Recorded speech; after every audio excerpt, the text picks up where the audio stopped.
The year was 370 AD, and Rome still believed it was immortal. From the marble steps of the Senate to the golden domes of the Palatine Hill, the empire stretched farther than any kingdom had dared to dream.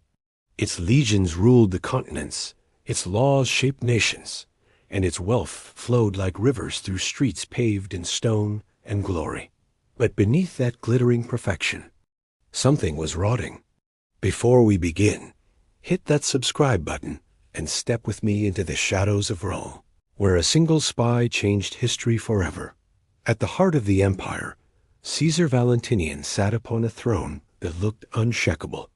The Senate bowed, the Praetorians stood guard, and messengers rode out daily, carrying imperial decrees across thousands of miles of conquered land.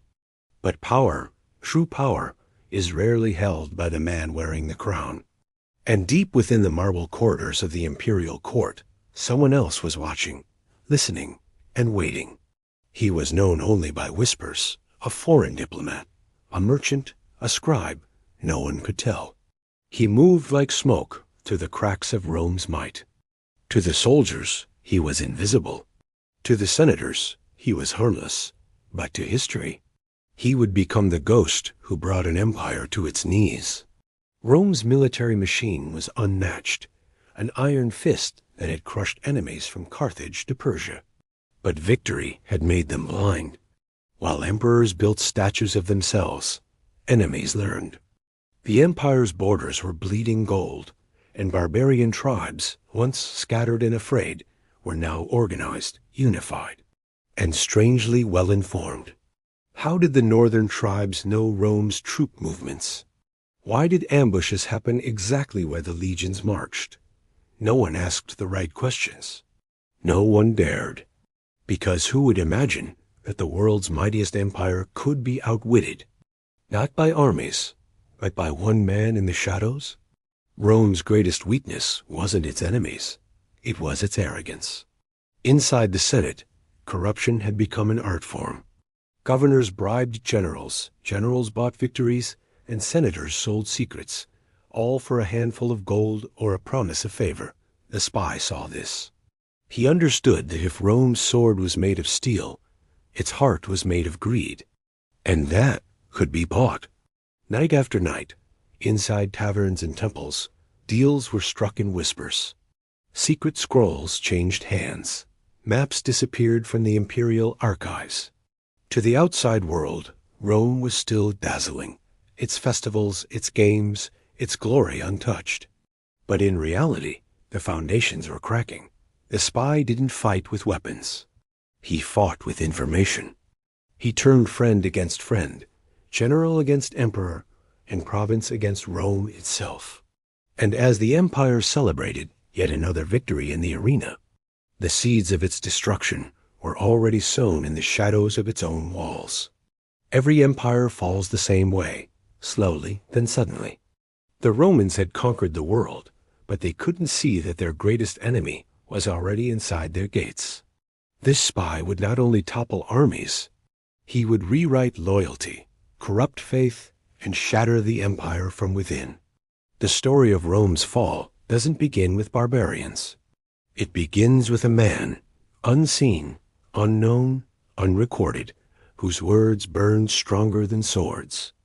And before this tale ends, you'll realize that the empire wasn't destroyed by war. It was destroyed by trust. Rome stood at the height of its power, or so it believed. The marble streets gleamed beneath the Mediterranean sun. The palaces sparkled with gold leaf, and the scent of triumph still hung in the air from another victory in the east. Citizens filled the forum, shouting praise to an emperor they had never met, their voices echoing through arches that had witnessed centuries of conquest. From the outside, Rome was eternal. But inside those gilded walls, something dangerous was growing, invisible, silent, and deliberate. Before we go further, take a second to subscribe and join this journey into the hidden corners of history, because what you're about to hear isn't written in any Roman chronicle. It's the story of a man who didn't lead an army or command legions, yet his shadow stretched farther than any general's. He was the spark that set the Roman world ablaze. In the final days of the 4th century, Rome was less a single empire and more a fragile patchwork stitched together by ambition. The emperors ruled from marble thrones, but the Senate whispered louder than any ruler, and the generals fought wars that fed their own glory rather than the empire's survival.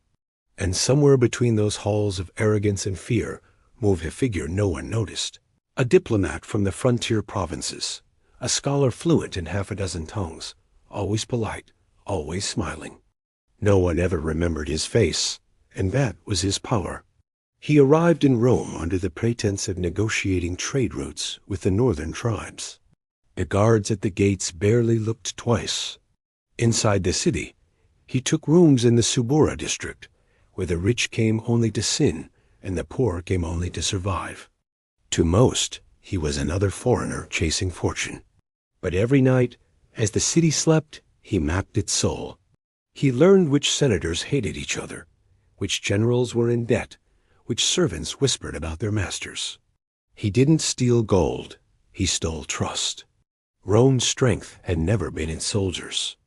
It had always been its secrets, the hidden networks of diplomacy, the coded messages that carried orders from the heart of the empire to the edges of the known world. But over the decades, greed had weakened those veins. Bribes flowed easier than loyalty. The spy saw that, and he used it. With a single forged letter, he could send legions marching in the wrong direction. With one whispered rumor, he could turn a general into a traitor. His weapon was information, and in an empire this proud, that was more lethal than steel. The emperors were blind to it all. To them, the empire was too vast, too divine to fall. Festivals were thrown, statues erected, and temples built higher than ever. But beneath those celebrations, a quiet chaos brewed. The provinces grumbled at rising taxes. Governors lined their pockets. Armies starved while the Senate debated marble renovations. And through it all, the spy moved unseen, feeding that chaos bit by bit. He didn't strike all at once. He was patient, like a craftsman chiseling at the base of a monument, until the cracks became visible to everyone but the men on top. Rumors began to spread, strange, subtle ones. A general in the east accused of treason. A senator in Rome caught with forged documents. The emperor's own advisors doubting each other's loyalty. Every whisper carried his fingerprints, yet no one ever traced them back. Rome's greatest defense, its belief in its own invincibility, had become its weakness. By the time anyone realized, it was already too late. Border fortresses had been left unmanned because of misdirected orders. Gold, shipments vanished on roads that no longer had patrols. And barbarian scouts, somehow, knew exactly when and where to strike. The empire thought its enemies had grown smarter, but the truth was far darker. Someone inside had opened the gates, not with keys, but with lies. At night, from his modest room in the Subura, the spy would light a single candle and watch the city from his window. The glow of torches reflected off the domes of the temples, and the sound of distant laughter drifted through the air. To him, Rome was a dying god, magnificent but hollow. And as he studied the skyline, he knew what no one else dared admit. The empire as power wasn't being stolen by enemies. It was being sold by its own sons. He didn't seek revenge. He wasn't driven by hatred. His was a mission of design, a plan decades in the making, whispered across borders and sealed with shadows. Somewhere beyond the northern frontier, others waited for his signal. Kings who once bowed to Rome, now rising because they had a ghost inside the empire feeding them its every secret. When the first major rebellion erupted in the provinces, no one connected it to him. When the treasury was found empty and the legions refused to march, no one suspected the quiet man who always seemed to know a little too much. Rome was being unmade from within, and no sword could stop it. The fall of an empire never begins with thunder. It begins with silence, the kind of silence that hides behind smiling faces, behind treaties, behind gold and glory. And in that silence, one spy, whose name history would forget, began to write the final chapter of Rome, not with ink, but with deception. He had planted the seeds. The cracks had begun to show, and soon the world would watch the impossible happen, not by armies, but by whispers. Because when Rome finally fell, the sound that echoed wasn't the clash of swords. It was the quiet laughter of the man who had seen it coming all along. By now, the lies were so thick, even the truth sounded like deception. The empire was collapsing under the weight of its own arrogance, and in the middle of it all, the spy's web stretched farther than anyone could have imagined. From the dusty outposts of the northern frontier to the candle-lit halls of the Roman Senate, every whisper, every decision, every betrayal somehow led back to him. Yet not even the sharpest minds of Rome suspected it. Not the generals, not the senators, not even the emperor himself. The man they knew as Lucius Varro was an invention, a mask worn by a ghost. His real name was lost long before he crossed the empire's borders. In another life, he had watched Roman legions burn his homeland to ash, had seen his father crucified for defiance, and his people enslaved under the shadow of the eagle. Revenge, however, was not his weapon. Patience was. He learned Latin as a boy, Roman law as a man, and deceit as an art. He entered their world not as a rebel, but as one of them, and Rome welcomed him with open arms. By the third year of his infiltration, Lucius had risen higher than he had ever expected. The Senate trusted his counsel, the generals respected his neutrality, and the emperor's advisors often turned to him for quiet advice on delicate matters. He was the man everyone wanted to believe was loyal, and that was his greatest disguise. But loyalty was a language he had long forgotten. Every decision he influenced, every friendship he nurtured, was one step closer to the empire's undoing. He knew that to destroy Rome, he had to destroy its spine, its communication. The empire lived and breathed through letters and messages, carried across thousands of miles by couriers, coated and sealed with imperial wax. If those lines of trust were poisoned, the whole system would rot. So he began there. Slowly, he replaced trusted messengers with ones who owed him favors, men who had debts, secrets, or dying families. He changed one word in an order here and removed a seal there. Armies were redirected to the wrong borders. Grain shipments disappeared before reaching starving provinces. Governors turned on one another, convinced of treachery that didn't exist. What would you have done in this situation? Trusted the system that built your power, or started to question everything? The emperor's paranoia grew. He replaced his generals 3 times in 2 years. Executions became a daily spectacle. Friends became informants. Senators began sleeping in their offices, afraid of being accused of treason if they missed a single vote. The empire was eating itself alive, and Lucius only had to watch. But even perfection has flaws, and Rome, in its vastness, produced people too clever to be manipulated forever. One of them was Flavia Domitilla, a senator's daughter who had become one of the emperor's informants. She wasn't like the others. She didn't seek power or wealth. What drove her was curiosity, and that made her dangerous. Flavia began to notice patterns, orders that contradicted themselves, provinces starved despite reports of overflowing granaries, letters with identical handwriting but different seals. She started tracing these small threads, and slowly they led her to Lucius. He noticed her attention early, and instead of eliminating her, he decided to use her. He began feeding her evidence of other spies, fabricated names, fake documents, carefully staged encounters. Every clue led her closer to a truth that didn't exist. Rome fell deeper into hysteria as she uncovered traitors who were, in reality, loyal men. The emperor rewarded her with gold, but the guilt in her eyes grew heavier with each execution. Lucius had discovered something profound. The easiest way to destroy truth was to drown it in too much of itself. The Empire's information network, once its greatest strength, was now a labyrinth of lies, and no one could tell which way led out. Beyond the city walls, the cracks widened. In Gaul, generals rebelled against each other, believing Rome had abandoned them. In Africa, ports stopped sending shipments after forged letters ordered temporary closure.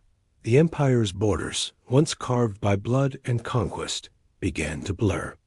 And yet, within the city, Rome continued to celebrate festivals, host games, and erect statues to its own glory. The illusion of control persisted, even as the foundations gave way beneath it. Lucius walked through the streets at dusk, passing beneath marble arches that proclaimed SPQR, the Senate and people of Rome. He would look up at those words and smile faintly. To him, they were not a symbol of power anymore, but of blindness. The people believed in Rome the way a drowning man believes in the surface. As long as he can still see it, he refuses to admit he's sinking. Still, even a perfect deception breeds consequences.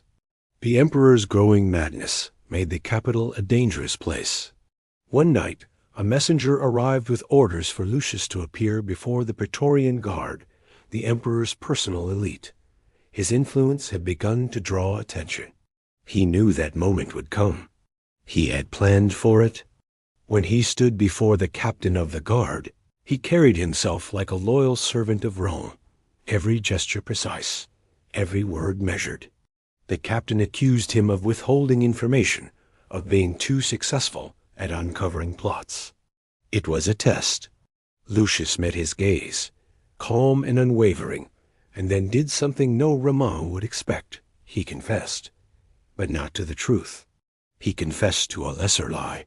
He admitted to fabricating rumors to flush out real traitors. The captain believed him, impressed by his supposed cunning. Instead of punishment, Lucius was promoted. The emperor, desperate for control, made him his personal advisor on security matters.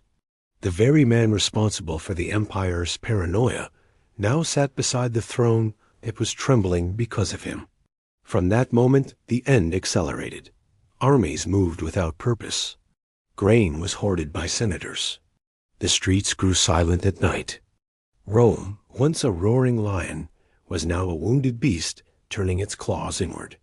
And all the while, Lucius moved through it like a ghost, watching history bend under his fingertips. But deep inside him, something shifted. Standing at the emperor's side, seeing the decay he had engineered, he began to feel a strange unease. He had wanted to see Rome fall, to watch the empire that destroyed his world finally burn. Yet now that the fire had begun, it felt hollow. The vengeance he had built his life around wasn't a triumph. It was a mirror, and what it reflected was his own emptiness. Outside the palace, the rumble of unrest grew louder. The city was splitting apart. The Senate accused the military, the people accused the Senate, and the emperor trusted no one. Lucius had done it. The Roman Empire, the world's greatest power, was bleeding from 1,000 invisible cuts. But for the first time, he began to wonder if he had also doomed himself. Do you think they still believed they were safe? Or was the end already closing in? Because the moment was coming when the empire would realize that its true enemy had never been at the gates, but sitting quietly beside the emperor, smiling in the flicker of torchlight. And with that, the Spies' empire of secrets finally began to collapse, leaving behind a legacy written in betrayal and blood. The streets of Rome, once paved with triumph and thunder, now echoed with silence, the kind that comes before a storm. The fires of paranoia that Lucius had kindled had burned too long, and now even he could no longer control their direction. The city was turning on itself. The emperor sat in his marble chamber, eyes sunken and voice trembling. Every sound outside, a footstep, a whisper, a rustle of parchment, sent him into a rage. He trusted no one, not even his own guards. At the center of the chaos sat Lucius Varro, the man who had orchestrated it all. His influence had grown so vast that his presence was both feared and desired. Senators sought his advice to stay alive. Generals obeyed his suggestions without question. And even the emperor, once a god to his people, clung to his words as if they were prophecy. But every web, no matter how perfectly spun, eventually catches its own creator. The empire was in ruins. Armies refused to march without payment. Provinces declared independence under false decrees Lucius himself had forged months earlier. The food shortages in Rome grew so severe that riots broke out in the Forum. Statues of emperors were torn down. The golden eagle of the legions, symbol of Rome's eternal power, was desecrated and burned. Lucius watched from the balcony of the Senate as smoke coiled up into the purple twilight. He had done it. The invincible empire that had crushed his homeland was dying before his eyes. He should have felt triumph. Instead, he felt nothing. Only the hollow echo of purpose fulfilled and meaning lost. He turned and saw Flavia Domitilla standing in the shadows behind him.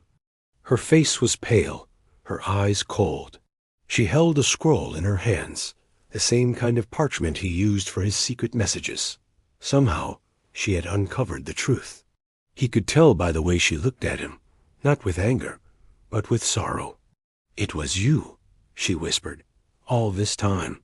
Lucius didn't deny it. There was no point. Rome would have fallen anyway, he said quietly. "I only helped it see what it truly was." She stepped closer, the torches flickering between them. "You think you've destroyed an empire," she said. "But you've only destroyed yourself." He didn't answer. She dropped the scroll at his feet. Evidence, confessions, perhaps the story of his entire deception, and turned away. By morning, she would deliver it to the emperor. But fate was already ahead of them both. At dawn, the palace gates were breached. The city guard, starving, unpaid, desperate, turned against their own. The emperor was dragged from his chambers and executed in the courtyard. The Senate dissolved into chaos. And amid the confusion, Lucius vanished. Some claimed he was killed in the riots. Others whispered he escaped through the catacombs, disappearing into the countryside. No one truly knew. What they did know was this: the empire that had ruled the world was gone. What the barbarians could not conquer, one man's whispers had undone.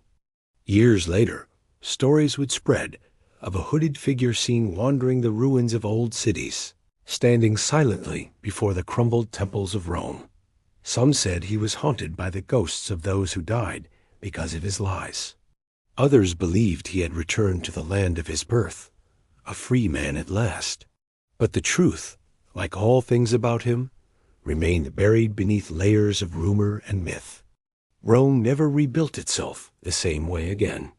The fall of the Western Empire marked the beginning of the Dark Ages, 1,000 years of silence and fragmentation. Historians would debate for centuries what caused the collapse: corruption, invasion, plague. Few ever mentioned the possibility that it all began with a single man who understood that empires don't die from force, they die from within. Lucius Varro, the man Rome thought was its savior, had become its executioner. Yet he left behind no monument, no grave, no name carved in stone. Only the lesson that power is most dangerous when it believes itself eternal. The ashes of Rome cooled slowly, and the world moved on. New kingdoms rose, new wars began, and new spies walked in the shadows of history. But none would ever match the ghost who destroyed an empire with nothing more than whispers, patience, and a perfect understanding of human greed. And so ends the story of the spy who brought down the Roman Empire, not with an army, not with fire, but with the quietest weapon of all: truth twisted into lies. If this story kept you hooked till the very end, smash that like button, share this video with someone who loves untold spy stories, and subscribe right now, because the next case we uncover might be even more shocking.